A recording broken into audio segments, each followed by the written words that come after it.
Hello mga kaokay, napakainit na naman nga ng panahon ngayon kaya naman naisipan namin na pumunta dito sa napakalamig na tubig.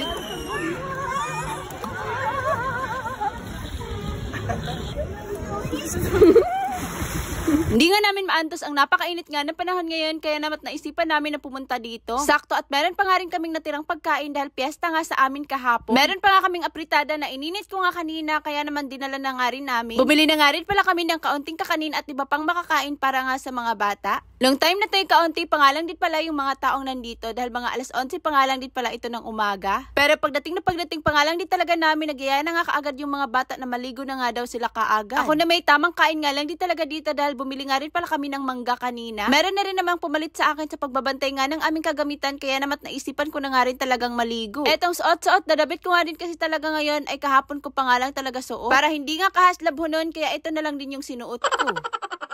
Sa sobrang lamig din kasi talaga ng tubig dito ay mapapakanta ka talaga. Nagdadalawang isip pa nga rin talaga ako nung time na yan kung maliligo nga ako hanggang sa tinulak na nga rin talaga ako ng aking videographer.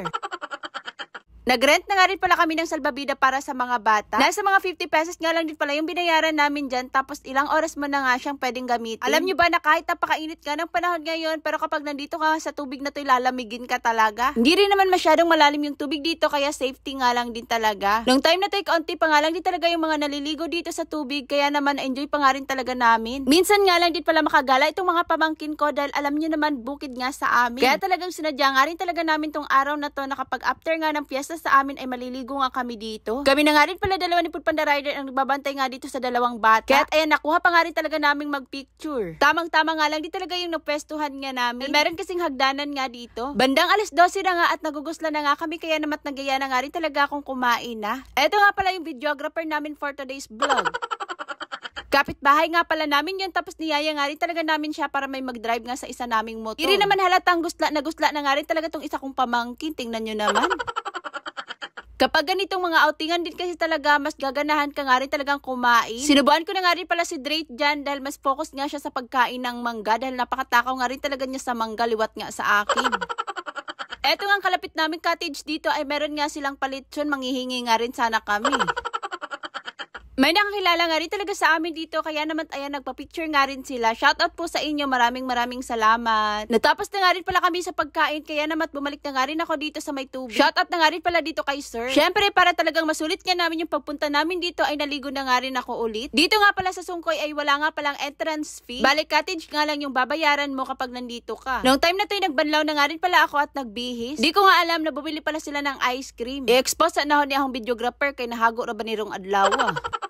Shoutout na nga rin pala dito kay na ma'am na nakilala nga rin kami. Maraming salamat po sa inyo. Di nga rin talaga ako makaget over sa lechon ng silingan naming cottage. Shoutout na nga rin pala dito kay na sir na nakilala nga rin kami. Maraming salamat sa inyo. Anyways, nakapag-bihis na nga rin pala ako dahil talagang nasulit ko na rin naman yung pagligo ko kanina. Yung mga maliliit ko ngang pamangkin ay nakapag-bihis na nga rin pala. Shoutout na nga rin pala dito kay na ma'am na nakilala nga rin kami. Maraming salamat po sa inyo. Pati na nga rin pala dito kay sir. Shoutout po sa iyo, sir. Nung time na to, hindi pa nga rin pala nakontento ang mga bata at naliligo pa nga rin sila. Pero nag-anam-anam na nga rin pala kami paghipos. Para habang hinihintay nga namin yung mga bata na matapos sa kanilang pagligo ay nakapag-ayos na nga kami dito. At syempre na nga rin dapat clean as you go rin talaga. Huwag din nating hayaan na magkalat nga lang yung mga basura natin dito. Dahil syempre para makatulong na nga rin tayo sa Mother Earth. Natapos na nga rin pala kami sa pagliligpit at sila Foodpanda Rider nga ay nandun pa nga rin. Bumiyahe na nga rin pala kami pa uwi at di nga namin inaasahan na maplatan nga kami. Buti na nga lang talaga at malapit na nga rin kami sa baryo namin. Amora to mga kaukay.